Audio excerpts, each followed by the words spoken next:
Kenapa kita sering stres, depresi? Karena kita merasa ada. Karena kita merasa ada. Ya.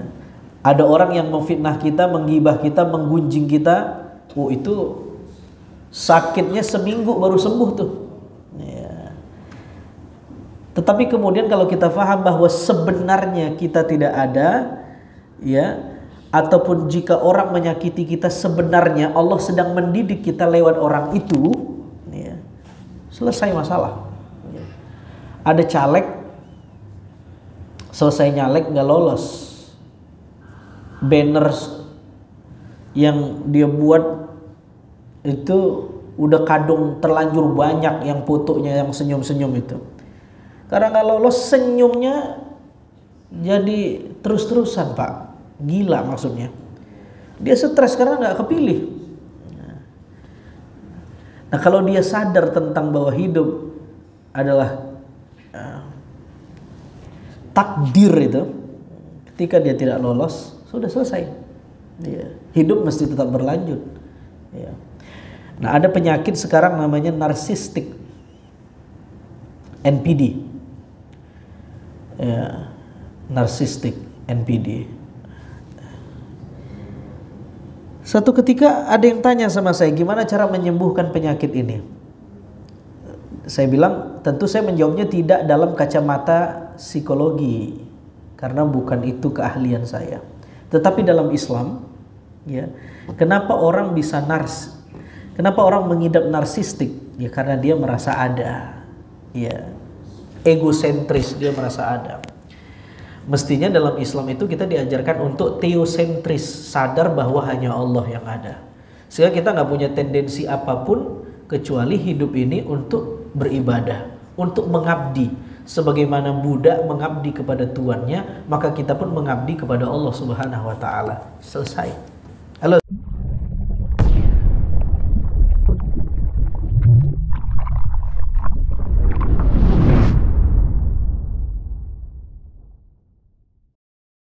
Ihna fid din wa 'allimna ta'wil. Allahumma ij'al mimma ta'allamna hujjatan lana wa la hujjatan 'alaina bi rahmatika ya arhamar rahimin. Alhamdulillah rabbil alamin. Ila hadratin Nabi Mustafa Muhammadin sallallahu alaihi wasallam wa ala alihi wa ashabihi wa zurriyyatihi, thumma ila jami' arwah masyayikhina wa abaina wa ummahatina wa ila jami'il ulama'il 'amilin wal awliya wa syuhada was salihin, wa nakhussu khususan khassatan li ruhil imam Abdullah bin Alawi al-Haddad al-Hadrami al-Syafi'i rahimahullah rahmatal abrar. Al-Fatihah. A'udzubillahi minasyaitonir rajim. Bismillahirrahmanirrahim. Rabbil alamin arrahmanir rahim maliki yaumiddin. Iyyaka na'budu wa iyyaka nasta'in ihdinas siratal mustaqim. Ghairil maghdubi 'alaihim waladdallin. Amin. Apa kabar Bapak-bapak, sehat? Alhamdulillah, kita lanjutkan kajian lepas kerja ba'da salat maghrib. Kita terakhir membahas hikmah yang pertama dari kitab Hikam Al-Haddad. Kitab Hikam Al-Haddad ini berisi tentang aforisme atau kata-kata bijak, nasihat-nasihat kehidupan yang begitu banyak manfaatnya. Di hikmah yang pertama kita diajarkan oleh pengarang kitab ini bahwa semua episode hidup kita tidak lepas dari keterlibatan Allah Subhanahu wa taala. Baik itu yang enak maupun yang enak menurut kita. Baik sesuatu yang kita anggap menyenangkan maupun yang tidak kita sukai. Tetapi bagi orang-orang soleh, mereka memandang keterlibatan Allah itu, jika dia sesuatu yang membuat kita senang, namanya dairatur rahmah, ya, keterlibatan Allah yang bersifat rahmat. Jika sesuatu yang secara zahir itu adalah ujian, ya, tidak mengenakkan, yang membuat kita kesal marah, maka itu disebut dengan dairatil hikmah, ya, keterlibatan hikmah. Kesimpulannya dari hikmah yang pertama bahwa jika kita memandang segala sesuatu itu ya berpulang kepada Allah, maka mestinya kita bisa mengambil hikmah dan ibrah atas semua episode hidup yang kita lalui. Taib. Wa qala radhiyallahu taala anhu, hikmah yang kedua bapak-bapak, ibu-ibu, jamaah ba'da salat maghrib Masjid Jami' Nurul Hidayah. Ma taraka minal kamali syai'an man aqama nafsahu min rabbihi maqama abdihi min nafsihi. Hikmah yang kedua, kata beliau, orang jika tidak akan mungkin begini, saya ingin jelaskan makna terjemah makna, bukan terjemah perkata. Allah menciptakan kita kan dengan dua unsur, unsur fisik dan unsur rohani. Secara unsur fisik kita sempurna, tidak ada makhluk yang sesempurna manusia, tidak ada. Kita sempurna. Lalu kemudian tinggal satu lagi PR-nya, tentang rohani kita. Nah, agar rohani kita sempurna, maka syaratnya kata beliau, orang mesti man aqama nafsahu min rabbihi maqama abdihi min nafsihi. Dia mesti sadar bahwa dirinya adalah budak di hadapan Allah. Maksudnya adalah orang tidak mungkin bisa beragama secara sempurna jika dia tidak sadar bahwa dia adalah budaknya Allah. Budaknya Allah. Ya. Kita sering sekali mengucapkan kalimat-kalimat thayyibah yang sebenarnya kalimat-kalimat itu bapak-bapak ingin memberi pemahaman kepada kita bahwa kita tidak ada apa-apanya. Kalimat hauqalah misalnya, la haula wala quwata illa billah. Tidak ada daya dan upaya kecuali milik Allah. Berarti kan kita nggak ada apa-apanya, budak saja. Nah, jika orang masih merasa ada, masih merasa bahwa dia eksis, maka ya rohaninya tidak mungkin sempurna, spiritualnya tidak mungkin sempurna.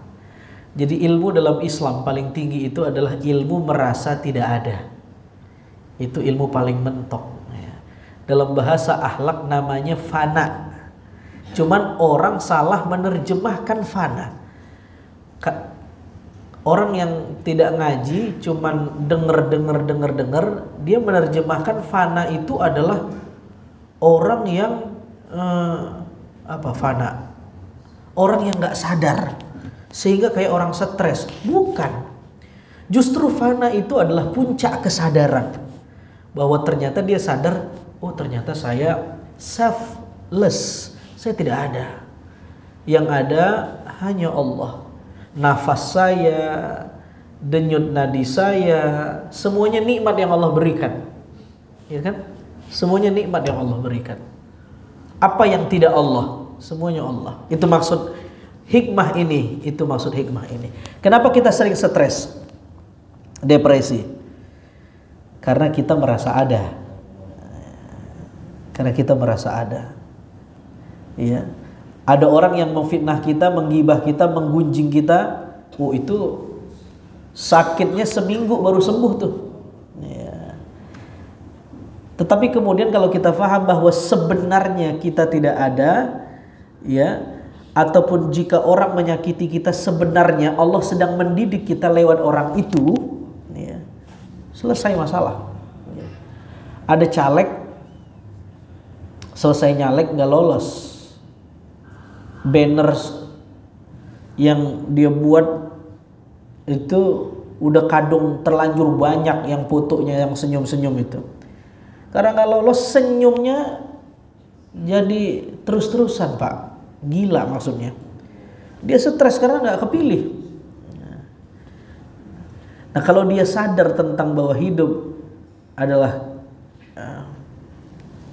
takdir itu, ketika dia tidak lolos, sudah selesai. Ya. Hidup mesti tetap berlanjut. Ya. Nah ada penyakit sekarang namanya narsistik, NPD. Ya, narsistik, NPD. Satu ketika ada yang tanya sama saya, gimana cara menyembuhkan penyakit ini? Saya bilang, tentu saya menjawabnya tidak dalam kacamata psikologi karena bukan itu keahlian saya. Tetapi dalam Islam, ya, kenapa orang bisa kenapa orang mengidap narsistik? Ya karena dia merasa ada, ya, egosentris, dia merasa ada. Mestinya dalam Islam itu kita diajarkan untuk teosentris, sadar bahwa hanya Allah yang ada. Sehingga kita nggak punya tendensi apapun kecuali hidup ini untuk beribadah, untuk mengabdi. Sebagaimana budak mengabdi kepada tuannya, maka kita pun mengabdi kepada Allah Subhanahu wa taala. Selesai. Halo, Assalamualaikum. Teorinya begitu. Prakteknya kan susah ini. Ya. Prakteknya susah. Nah, jika kita tidak demikian maka tidak sempurna agama kita. Orang yang merasa dirinya, maka seseorang pernah bertanya kepada Syekh Zunnunil Misri, "Ya Syekh, ma akhfal hijab wa asyadduhu?" Apa tabir yang paling tebal antara kita dengan Tuhan? Syekh Zunnunil Misri mengatakan ru'yatun nafas, narsistik. Ya, ada orang yang ru'yatun nafas, dia menganggap dirinya yang wow, bukan Allah. Ya. Kenapa iblis dikeluarkan dari surga? Ya karena narsistik. Ana khairum minhu, kata iblis. Aku lebih baik daripada Adam. Nah, ketika orang sudah mampu melunturkan itu, baru rohaninya sempurna. Itu maksudnya, Pak. Ya, itu maksudnya. Taib. Ada pertanyaan sampai sini? Kita lanjut. Hikmah yang ketiga, an-naim yuqaz. Nah, ini hikmah yang ketiga, ini temanya bicara tentang siapa orang yang mampu mengambil manfaat dari nasihat. Kita sangat butuh nasihat. Yang paling butuh mendapat nasihat adalah orang yang sering memberikan nasihat. Satu ketika saya bertemu dengan guru saya. Kata guru saya, kamu mesti belajar lagi, berguru. Jika tidak berguru, maka seperti ikan yang di akuarium yang tidak diganti airnya. Lama-lama butek airnya, dia sendiri mati dengan airnya. Artinya semua orang harus belajar, butuh guru, ya, butuh nasihat. Nah, siapa orang yang bisa, sayangnya tidak semua orang bisa dapat nasihat. Karena kalau semua orang dapat nasihat, masjid penuh, Pak. Taklim full, ya. Dan tidak ada yang mengingkari para nabi dan rasul, nggak ada. Semuanya jadi pengikut setia. Tapi kan nggak hanya orang-orang pilihan. Artinya tidak semua orang mampu menyerap nasihat. Orang tahu nasihat itu penting, tetapi untuk menyerapnya kan tidak semua orang diberi kesadaran. Nah, siapa orang yang dia itu nyantol sama nasihat? Ah, hikmah yang ketiga itu bicara ini dan mudah-mudahan termasuk kita. Kata beliau, qala radhiyallahu taala anhu, an-naim yuqazu. Orang yang tidur bisa dibangunin. Beliau sedang memberi metafor, permisalan bahwa ada orang yang punya hati, hatinya tidur, ya. Orang yang hatinya sakit, hati ini kan kata para ulama ada 3 macam. Ada hati yang sehat, ada hati yang sakit, ada hati yang mati. Orang yang hatinya sakit itu mirip kayak orang tidur. An-naim yuqaz. Tetapi betapapun hatinya sakit, punya penyakit dengki, punya penyakit hasad, punya penyakit sombong, punya penyakit flexing, punya penyakit macam-macam, sakit.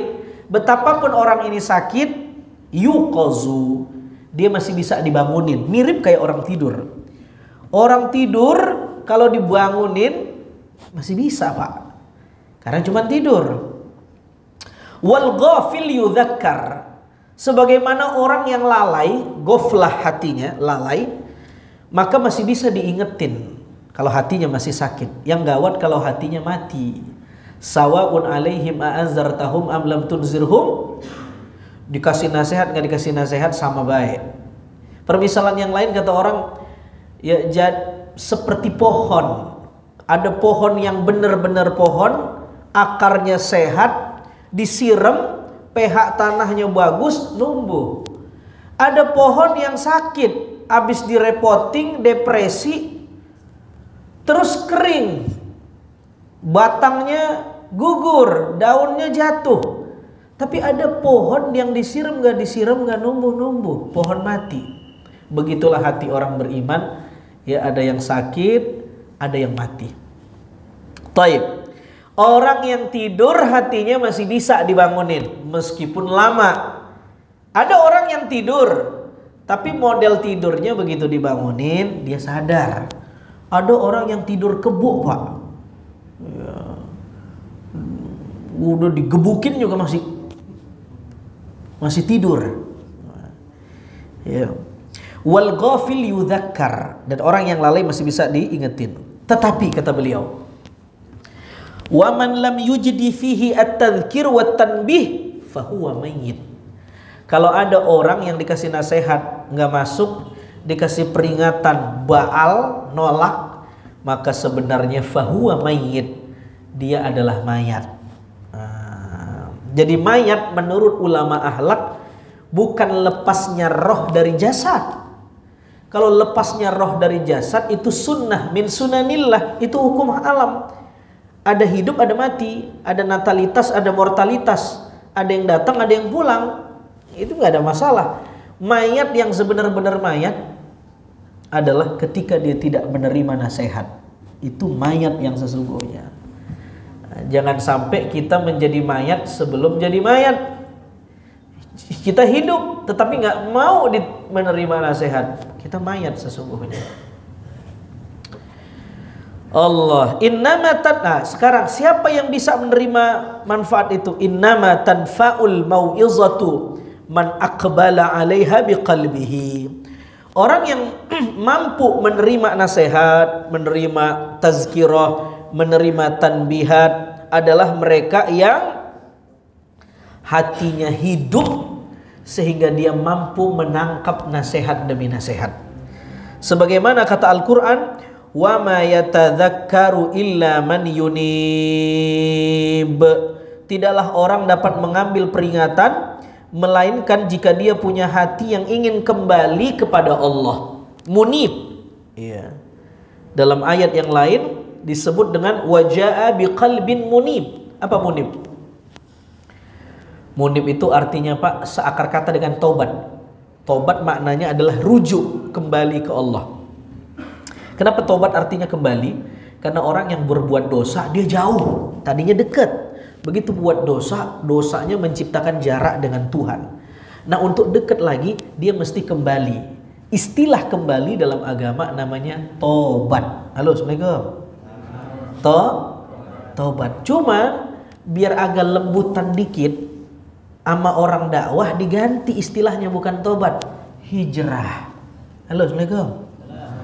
Antum coba disuruh hijrah yuk, kan enak. Tobat lu, itu kayaknya udah habis buat dosa segede gaban itu. Padahal istilah yang benar bukan hijrah tapi tobat. Ya, tapi nggak apa-apa lah. Ya. Beda istilah mah nggak ada masalah. Yang penting isinya. Ya. Berapa banyak kita makan konggoan tapi isinya rengginang. Ya, jangan berdebat covernya tapi lihat substansinya. Itu pelajaran dari kaleng kongguan. Wa ma yatadzakkar illa man yunib. Jadi munib adalah orang yang hatinya hidup, dan di antara ciri-ciri orang yang hatinya hidup apa, Pak? Kalau dia dengar nasihat dia nerima, berarti hatinya hidup. Lalu ciri-ciri orang yang hatinya hidup punya khosyah, punya rasa takut. Punya rasa takut. Ya. Takut ke siapa? Takut ke Allah. Ya, takut ke Allah. Itu ada ayat dalam Al-Quran, abasa wa tawalla an ja'ahul a'ma wa ma yudrika la'allahu yazzakka aw yadhakkaru fatanfa'ahu dhikra amma man istaghna fa'anta lahu tasadda wa ma 'alaika alla yazzakka wa amma man ja'aka yas'a wa huwa yakhsha. Ini ayat undercovernya, ceritanya ada seorang buta namanya Abdullah bin Umi Maktum. Ya, latar belakang sosialnya adalah orang yang biasa-biasa aja, bukan konglomerat, tapi hatinya tulus pengen belajar tentang Islam. Begitu dia dapetin dengar suara Nabi, dia bilang alimni mimma 'allamakallah. Nabi, saya pengen belajar tentang Islam, ajarin saya dong. Nah, kebetulan hari itu Nabi lagi sibuk memprospek para konglomerat untuk masuk Islam. Kapan lagi ketemu konglomerat? Bukan ngurusin tambang, bukan.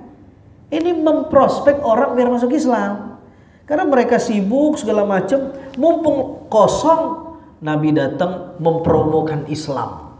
Ya. Lagi sibuk dakwah, Abdullah bin Maktum kan tunanetra, dia nggak ngelihat kesibukan Nabi. Ya, dia langsung bilang tuh, alimni mimma 'allamakallah, ajarin ngapa saya tentang Islam. Nabi kemudian ngelengos. Turun ayat mengkritik perilaku Nabi. Ayat itu memberi kritik kepada Nabi, jangan bermuka masam kepada orang yang hatinya tulus ingin belajar Islam. Adapun mereka para konglomerat itu, mereka nggak butuh sama Islam. Sebanyak apapun kita dakwahi, mereka nggak terima nasihat itu. Tetapi ada orang yang datang kepadamu, wa huwa yakhsha, dan hatinya penuh dengan ketakutan kepada Allah. Jadi disitulah bukti bahwa yang menerima nasihat itu ya bukan orang yang kadar intelektualnya tinggi. Kadang-kadang makin tinggi kadar intelektualnya makin nggak mau dinasehatin karena dia merasa udah penuh. Ya. Coba lihat orang-orang yang awal-awal nerima Islam siapa, Pak? Konglomerat Quraisy atau orang-orang biasa? Orang biasa, para budak. Maka Islam itu dikenal sebagai agama mustad'afin, ya, agama kaumnya orang-orang lemah. Karena yang awal-awal menerima ajakan Nabi, nubuwah, itu orang-orang lemah, bukan orang-orang kuat. Kenapa? Hati mereka tulus, telinga mereka bening. Ketika mendengar nasihat mereka terima. Adapun orang-orang kaya, konglomerat Quraisy, susah menerima itu. Kenapa? Mereka punya status quo. Mereka punya panggung sosial. Sehingga seperti Abu Lahab, ketika Nabi ujuk-ujuk dia datang ke Nabi, apa dia ngomong? Muhammad, begini aja dah. Saya kalau masuk Islam kira-kira dapat apaan ya? Tuh, coba. Masuk Islam nanya dulu, dapat apa? Enggak murni. Lalu Nabi membacakan ayat tabbat yada abi lahabi wa tab. Alih-alih dapat sesuatu, dia justru dapat kecelakaan. Jadi para konglomerat Quraisy jahiliyah, ya karena dia punya status quo, punya panggung, punya nama besar. Ketika ingin masuk Islam dia nanya dulu, kalau saya masuk Islam, saya masih punya nama besar nggak? Pengikut saya mau diapain nih? Saya udah punya perahu gede loh. Tapi orang-orang sipil, orang-orang yang biasa aja, hati mereka hidup, yakhsha, punya ketakutan kepada Allah, dan merekalah yang menerima ajakan dakwah itu. Siapa contohnya? Abdullah bin Ummi Maktum, yang surah Abasa turun spesial untuk membela dia. Luar biasa tuh. Dan ini juga ayat ini akhirnya menjadi kaidah bahwa dakwah itu bukan soal follower. Ya, bukan soal banyak-banyakan pengikut, bukan. Ya. Bukan soal jamaah siapa yang paling strategis, bukan. Kalau kita lihat siapa yang paling harusnya Allah membela siapa, Pak? Nabi atau Abdullah bin Ummi Maktum? Abdullah bin Ummi Maktum udah masuk Islam. Orang konglomerat ini masih jadi orang kafir. Nabi sibuk berdakwah ke orang kafir. Lagi sibuk berdakwah, omongan Nabi dipotong sama Abdullah bin Ummi Maktum yang mau belajar Islam. Mestinya siapa yang Allah bela? Kalau hitung-hitungan kita, mestinya Allah bela Nabi. Kenapa? Abdullah kan udah jadi orang dapur, ntar bisa belajar Islam, udah masuk ini. Ini yang perlu diprospek yang belum masuk. Itu kan hitung-hitungan kalkulasi kita. Ya, lebih strategis. Atau apalagi Abdullah bin Ummi Maktum ini sipil, dia masuk Islam sendiri. Tapi kalau konglomerat ini masuk Islam, dia punya karyawan, dia punya budak, dia punya pengikut, dia punya loyalis, dia punya. Tapi dalam kacamata Tuhan, kaidah dakwah tidak begitu. Siapa yang hatinya paling takut, paling bersih dan paling murni, itulah mad'u, objek dakwah yang sebenarnya. Ya. Masya Allah, tabarakallah. Berarti kita nggak boleh pilih-pilih nih. Kalau yang ngundang kita orang kaya, oh ini harus prioritas nih didakwahi. Ya, kalau orang kampung, antar dulu dah. Ya, ya tidak. Kaidah dakwah nggak bicara itu. Ya. Buktinya ayat itu mengkritik. Wa may yatadzakkar illa man yunib. Hanya orang yang hatinya hidup yang bisa menangkap nasihat. Jika hatinya mati, dia nggak bisa nangkap nasihat. Ya. Halo, assalamualaikum. Ada pertanyaan sampai sini? Silahkan Pak. Oh, ada pertanyaan nih, Bang. Assalamualaikum warahmatullahi wabarakatuh. Bagus sekali. Wah, ini pertanyaan menunjuk kualitas penanya ini. Dari mana beliau tahu yakhsha sama khauf? Jadi di Al-Qur'an ada yang disebut dengan samalah seperti bahasa kita, banyak satu makna tapi beda istilah, ya. Tetapi dalam Al-Quran beda kata, penekanannya juga beda. Contoh, akhun artinya saudara, jamak dari akhun adalah ikhwah dan ikhwan. Ikhwan artinya saudara-saudara, ikhwah juga artinya saudara-saudara, sama-sama saudara, tapi apa bedanya? Kata para ulama bahasa, kalau ikhwah itu saudara segenetik, sedarah. Kalau ikhwan itu saudara tidak sedarah. Innal mubadzirina kanu ikhwan. Orang-orang yang mubazir, dia ikhwannya setan. Kenapa tidak pakai ikhwah? Ya karena kita beda emak sama ayah sama setan. Cuman karena kita seideologi sama-sama tukang mubazir, kita saudara, tapi yang disebut ikhwan, bukan ikhwah. Tapi yang menarik, Al-Quran ketika bicara tentang ukhuwah Islamiyah, dia mengatakan innamal mu'minuna ikhwah. Coba lihat, orang-orang beriman itu ikhwah. Apa arti ikhwah tadi? Ikhwah apa artinya? Hah? Saudara segenetik. Padahal kita kan beda ayah beda emak nih. Kenapa kita disebut ikhwah? Kok bukan ikhwan? Menunjukkan bahwa ikatan iman itu lebih sakral daripada ikatan sedarah. Itu maknanya. Nah, di antara kata yang juga punya banyak term adalah takut. Dia punya banyak kosakata. Salah satunya ada khosyah, ada khauf. Apa bedanya? Kalau kita buka Mausu'atul Kasnazan, ensiklopedi istilah ulama akhlak, mereka menjelaskan kalau khauf itu adalah rasa takut, tapi rasa takut yang muncul dari orang awam, namanya khauf. Tetapi jika rasa takut itu muncul dari orang yang alim, ahli ilmu, namanya khosyah. Halo, assalamualaikum.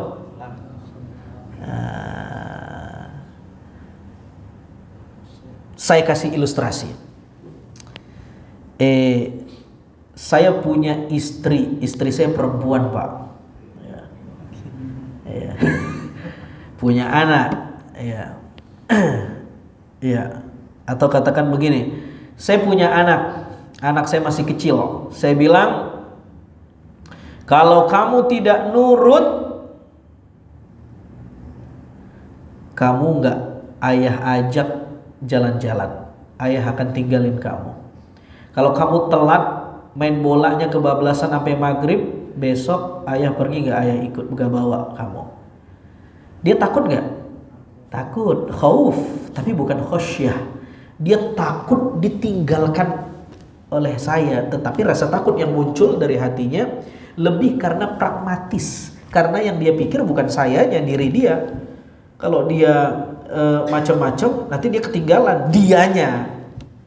Tapi khosyah, ya, itu kata ulama juga mengartikan khosyah itu takut yang muncul dari orang yang jatuh cinta. Ya. Anda jatuh cinta dengan seseorang, takut jauh dari dia, takut ditinggalkan. Ada orang yang jatuh cinta sama Tuhan. Tentu kenapa orang jatuh cinta sama Allah? Karena dia udah kenal sama Allah. Setelah dia kenal, berarti kan dia alim, dia orang berilmu, bukan orang awam. Ya. Lalu kemudian dia takut kalau dia jauh sama Allah, dia takut kalau Allah membuat dia jauh dari dirinya dan lain-lain. Itu khosyah namanya. Tapi kalau takut yang muncul dari orang awam itu namanya khauf. Ya, beda. Bisa bedain nggak kira-kira? Halo, assalamualaikum. Ya, mudah-mudahan bisa difahami ya. Kalau khauf, mestinya ada satu istilah lagi. Ya, saya lupa istilahnya. Di atas khauf, khosyah ada satu lagi sebenarnya. Tetapi yang paling kentara bedanya dua inilah. Ya. Khauf dan khosyah. Jika khauf itu muncul dari orang awam, dia takut, tapi takutnya lebih karena dia nggak dapat apa-apa gitu, pragmatis. Ya, ya. Tapi kalau khosyah, dia takut setelah dia kenal. Kalau khauf, dia takut justru karena dia nggak kenal. Ya. Khosyah, dia takut setelah dia kenal. Sama seperti orang begini. Bapak ya demen sama perempuan, ya. Bapak begitu pengen ngelamar, ada perasaan takut diterima nggak ya? Ya. Nah, perempuan yang bapak lamar ini bapak belum kenal, khauf. Begitu diterima, bapak hidup bertahun-tahun jadi suaminya, makin jatuh cinta. Ternyata makin kelihatan keistimewaannya dan bapak bilang saya nggak salah pilih. Setelah bapak kenal karena udah jadi suaminya bertahun-tahun, muncul rasa takut kalau bapak berpisah sama dia. Ternyata dia perempuan yang nggak neko-neko, dia taat, dia jujur, menjaga kehormatannya, susah nyari bini yang begini. Takut ya kalau dia kenapa-napa. Ya, itu namanya khosyah, bukan khauf. Setelah kenal, setelah tahu. Tapi ketika masih awam belum tahu, namanya khauf. Halo, assalamualaikum. Kenal nggak? Paham nggak kira-kira nih? Ada pertanyaan lain? Ya, silahkan. Iya, mangga.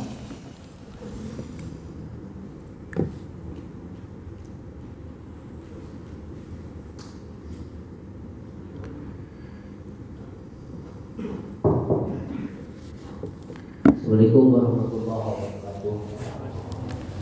Salam. Satu lagi ini bahasa roja. Roja, bagus banget. Bagus. Nah, sebelum nyambung ke roja, saya baru ingat. Yang pertama ada namanya khauf. Khauf itu takut yang lahir dari orang awam. Saya mumpung masih ingat. Yang kedua ada namanya khosyah di atas khauf. Takut yang muncul dari ulama Rabbani, namanya khosyah. Yang ketiga ada namanya haibah. Haibah itu takut yang disertai rasa kagum. Takut yang disertai rasa kagum. Gimana itu? Anda takut tapi Anda kagum. Iya. Anda takut tapi Anda sama seperti orang kagum, ya. Saking dia kagum dengan seseorang, dia menikmati dari jauh. Jauh. Haibah namanya. Di atas haibah ada namanya isfaq. Isfaq itu lebih tinggi. Dia takut ditinggal oleh Allah Subhanahu wa taala. Namanya isfaq. Itu khauf, khosyah, haibah, isfaq. Nah, soal roja, roja itu artinya adalah harap, ya. Kata para ulama ada dua yang mesti kita miliki, yaitu khauf dan roja. Ibarat burung, burung tidak akan bisa terbang kalau menggunakan satu sayap. Dia mesti punya dua sayap. Nah, kalau kita diibaratkan burung yang ingin terbang menuju Allah, menuju ridhonya Allah, kira-kira begitu, kita mesti punya dua sayap baru kita bisa terbang, ta'ir ilallah. Sayap yang pertama namanya khauf, rasa takut. Sayap yang kedua namanya roja, rasa harap. Dan dua sayap ini kepakannya mesti seimbang. Tidak boleh ada yang lebih besar daripada yang satunya. Karena jika orang cuman takut aja, ada orang yang takut banget sama Allah, tetapi tidak ada rasa harapnya, nanti dia suuzon sama Allah. Saya banyak dosa, kayaknya saya masuk neraka ini. Kayaknya saya nggak diampunin dosa saya. Jadinya suuzon sama Allah. Jadinya merasa putus dari rahmat Allah. Nggak boleh, dosa besar itu. Nabi mengatakan, janganlah seseorang mati di antara kamu dalam keadaan suuzon kepada Allah. Boleh jadi karena sakit yang Allah berikan, kesempitan hidup, nggak boleh, nggak boleh. Makanya ketika kita menjenguk orang sakit, sunnah bagi kita untuk apa? menyemangati dia dan mengingatkan dia tentang kemurahan Allah. Ada orang sakit, sakitnya parah. Sunnah kita mengingatkan, kamu ini luar biasa, derajat kamu pengen diangkat sama Allah, ya, dan lain-lain. Sunnah. Bukan sebaliknya, kamu tahu nggak kenapa kamu dikasih penyakit begini? Karena dulu kamu masih muda begini-begini. Nggak boleh tuh, nggak boleh. Itu adab mengunjungi orang yang sakit. Nah, sebaliknya kalau orang harapannya terlalu gede dan tidak ada rasa takut, jadinya songong. Disuruh tobat nggak mau, ntar juga diterima sama Allah. Kan Allah Maha Pemurah, dia mah tuh nggak tobat-tobat. Karena rasa harapnya lebih gede daripada rasa takutnya. Maka khauf dan roja ini mesti seimbang.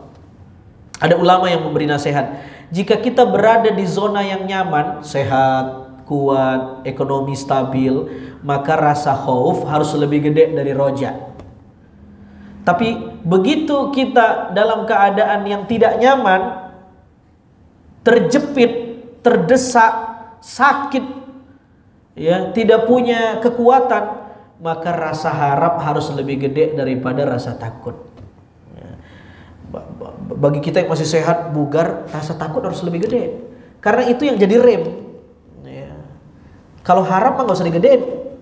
Orang sehat harapannya banyak. Tapi begitu kita lagi sakit, emosi harapnya kudu lebih gede daripada khaufnya. Ya Allah, Engkau yang menerima taubat. Ya Allah, saya yakin Engkau Maha Pemurah. Begitu. Ya. Itu tentang khauf dan roja. Ya. Kata Imam Al-Ghazali, khauf dan roja adalah dua sayap yang seperti saudara kembar yang tidak boleh ditinggalkan. Juz'un la yatajazza. Kenapa orang bisa taubat? Karena khauf, karena ada rasa takut. Ya. Kenapa kita optimis jalani hidup? Karena ada roja, ada harap. Jika satu tidak ada, maka wah, coba Pak, kita cuma ada khauf aja, udah nggak mau kerja, besok resign. Bawaannya pengen ke masjid doang, zikir, kayaknya gua buat mati ini, tuh. Ya. Tapi kalau roja mulu, wah udah. Party, clubbing, ya, terus cita-cita masuk surga. Karena rojaknya kegedean, khaufnya nggak ada, maka harus seimbang. Begitu ya. Ada yang lain barangkali? Berapa jam lagi kita Isya? Ada 2 jam. 10 menit lagi. Walhasil begitu Pak, maka Pak, sesibuk apapun kita kerja, coba wakafkan waktu untuk ngaji. Kita bersyukur nih, masjid ini Nurul Hidayah punya program kajian lepas kerja. Meskipun secara waktu sempit banget, dari abis maghrib ke isya, kan kecil banget itu. Tapi nggak apa-apa. Ya. Dan saya salut sama bapak-bapak nih. Lebih-lebih yang kerja dari kantor, pulang sholat, nepi dengerin tausiah. Coba kalau saya mah dari rumah Pak, mandi dulu enak. Iya. Kalau bapak-bapak dari kantor berhenti parkir jadi jamaah, itu dahsyat, pahalanya gede banget itu. Iya. Kajian lepas kerja. Nah, saya ada ulama mengatakan 40 hari orang tidak mendengar nasihat, qaswatul qulub, hatinya akan keras. Jadi kalau 40 hari orang tidak kumpul di majelis, hatinya akan keras. Bagaimana kalau lebih dari itu? Bisa mati hatinya, rohaninya mati maksudnya. Ya. Fisiknya mah hidup, mungkin lebih six pack dari kita, fisiknya, tapi rohaninya ya, konslet. Maka kita mesti menerima nasihat. Nah, termasuk yang memberi nasihat. Ya. Kami katakan, tetap kudu belajar, kudu nyari guru. Gurunya guru saya, kudu punya guru baru. Tuh. Ada namanya sanad dalam agama. Jika tidak, kacau. Ya, ke siapa dia belajar sanadnya? Ke ChatGPT, ya. AI. Ya. Mungkin dia dapat ilmunya, tapi tidak dapat ruh, spirit, emosi keagamaan dia tidak dapat. Ya. Jadi mesti. Maka bapak-bapak, coba ya, dalam hidup ini kita dalam bab dunia aja pengen expert kan. Kita pelatihan 3 hari seminggu buat dapat sertifikasi. Kenapa untuk ngenyangin rohani kita tidak pengen expert? Ya. Padahal semua kita punya rohani. Maka para ulama menasihati kita, kalau bisa dalam hidup ini kita punya 2 majelis langganan minimal. 1 majelis ilmu, yang kedua majelis nasihat. Ya. Yang pertama majelis majelis tazkirah. Majelis tazkirah ini adalah majelis nasihat. Ya, majelis nasihat. Yang kedua majelis zikir. Beda nih. Majelis zikra dengan majelis zikir. Kalau majelis zikir itu nggak bicara ilmu, tetapi khusus buat zikir. Saya menyebutnya majelis, maksudnya Anda punya komunitas bersama-sama. Karena jadi orang baik itu perlu berjamaah. Kalau kita soleh sendirian sulit. Ya. Kita lagi di masjid kumpul begini, gak ada yang niat nyolong kan? Karena rame-rame. Coba lagi sendiri. Ini kusut pikiran. Itu perlu berjamaah. Nah, cari 2 majelis ini. Majelis zikir. Yang kedua majelis zikra. Majelis zikra itu bukan namanya majelis zikra, bukan. Fungsinya zikra artinya majelis nasihat. Ya, majelis nasihat. Ya. Nggak bicara zikir, tapi ya sebenarnya dua-duanya mah zikir sebenarnya. Cuman maksudnya adalah yang satu nasihat, yang satu lagi khusus zikir alfaz, menyebut Allah Subhanahu wa taala, menggunakan kalimat-kalimat thayyibah. Lalu ya Bapak-bapak, saudara-saudara, hikmah yang keempat, wa qala radhiyallahu taala anhu, kaifa yakunu minal mu'minina man yurdil makhluqina bi sukhti rabbil alamin.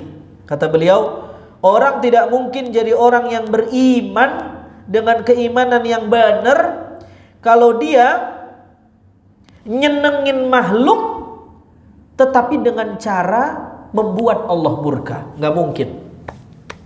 Hikmah ini ingin mengatakan bahwa ada orang yang soleh sama orang tapi salah sama Allah. Ya. Ada kisah, ya, seorang pria Muslim, dia demen sama seorang perempuan. Emang udah ngayak lama dia. Ini kayaknya gue demen sama ini, tapi agamanya beda. Lalu kemudian pemuda ini mengatakan, ini kisah ini dituangkan dalam syarah kitab ini. Dia bilang, ini agamanya beda. Ya, di dunia saya nggak mungkin dapetin dia, apalagi di akhirat, apalagi. Mungkin saya masuk surga, dia pasti masuk neraka karena agamanya beda. Kalau bukan kalau di akhirat aja nggak mungkin, ya, maka di dunia masih mungkin. Caranya bagaimana? Saya kudu pindah agama. Dia pindah agama dan kemudian mati dalam keadaan, ya, kafir. Ya. Ini yang disebut dengan, dia tidak mungkin disebut orang beriman karena apa? Dia nyenengin makhluk tetapi membuat Allah murka. Dia pindah agama demi orang yang dia cintai, tapi ya, dia durhaka kepada Allah. Ya. Saya sering bilang gini, Pak, nongkrong boleh nggak Pak nongkrong? Ngopi nongkrong sama teman boleh nggak Pak? Boleh Pak, jangan ngaji mulu, butek. Semua yang berlebihan nggak baik. Saya kalau ngajar mulu, butek saya. Sekali-sekali saya pengen healing sama bini saya. Refreshing. Nah, nongkrong boleh Pak, nongkrong, ya, ngobrol sama tetangga, sama teman, tapi jangan berlebihan. Kita kadang-kadang nongkrong sampai jam 2 malam, jam 3 malam, padahal tuh waktu cakep banget buat tahajud, tapi kita pakai buat nongkrong. Segala bab kita obrolin, masalah Tuhan, kapan kiamat, konspirasi, geopolitik, rudal Israel sama Iran, apa aja diomongin sampai jam 3 pagi. Udah subuh bablas. Kita nyenengin orang tapi buat Allah murka. kita belum dianggap beriman. Kenapa? Mungkin kita mikir, teman saya ngajak nongkrong tuh, kalau saya kagak nongkrong kan ntar dikira ansos lagi, sombong. Saya ikutan dah, ya nyenengin orang kan pahala, bagus. Tapi begitu subuhnya bablas, kita membuat Allah murka sama kita. Kudunya ikut nongkrong Pak, tapi kan kita tahu takarannya. Gue kalau lewat jam segini kayaknya bablas, gue tidur, pulang. Ya tidur, besok bisa ngobrol lagi. Kalau orang mah jangan diikutin, emang dia kagak sholat subuh. Kira-kira begitu. Nah seringkali kita melakukan sesuatu yang kita buat orang senang, tapi Allah murka. Ya. Tapi Allah murka. Itu maksudnya. Ada pertanyaan Pak? Ada pertanyaan? Ada orang buat hajatan, kan cakep tuh, anaknya kawin, akhirnya dibuat hajatan. I'lan, memang sunnah menikah itu ngumumin. Kenapa orang kudu resepsi? Jadi antara sunnah, resepsi itu sunnah, biar orang tahu ini lakinya, ini bininya, dan nyenengin orang biar orang kagak dengki. Dikasih makan gratis, datang. Ya makan, kita pesta, itu kan sebenarnya filosofinya. Ya, malam dia sedekah arwah ngundang kiai setempat. Ila hadratin Nabil Mustafa. Itu kiai baca tahlil sampai geleng-geleng. Loh, illallah. Coba itu Pak. Udah kurang keras apa tuh zikirnya. Besok siang dia ngundang biduan. Coba. Begitu ditanya, "Ya gue pengen ngundang biduan." Ya, biar orang sekampung seneng dah sama hajatan gua. Balah aib kalau nggak ngundang biduan. Ntar nikahannya diomongin. Masa nikah kagak ada biduannya? Akhirnya diundang biduan, cari yang seksi, nyawer bareng-bareng. Malam dia ngundang kiai biar doain biar berkah. Ya. Siang dia ngundang biduan. Kan malaikat keder kaliannya. Lu mau apa sih katanya? Ini rusak. Ya. Maka kita pun sebagai guru mesti tegas. Kalau dia ngundang kita tapi caranya begitu, kita nggak usah datang. Ya. Ngapain kita datang? Kita dosa. Ya. Dosa. Nggak usah didatengin. Ya. Boleh datang, tapi pas biduan kagak, ya, belum on. Ya. Masih teratak dipasang. Saya kondangan duluan ya. Ngapa emang? Ya saya dengar biduan mau datang. Wah itu berasa dia. Coba Pak, berapa banyak kita pengen nyenengin mata orang tapi kita membuat Allah murka dan lain-lain. Udah isya ya? Itu aja barangkali bapak-bapak, saudara-saudara, udah. Kita lanjutin bulan depan hikmah yang kelima, 6, 7 dan seterusnya. Mudah-mudahan hikmah demi hikmah ya menjadi nasihat hazanah buat kita dan bisa ngecas kita lagi dan saling menasehati dalam kebenaran dan kesabaran. Aqulu qouli hadza wa astaghfirullah li wa lakum wa lisairil muslimina wal muslimat wal mu'minina wal mu'minat wa ya fawzal mustaghfirin wa ya najatat taibin. Sama-sama. Rabbana atina fid dunya wa fil akhirati wa qina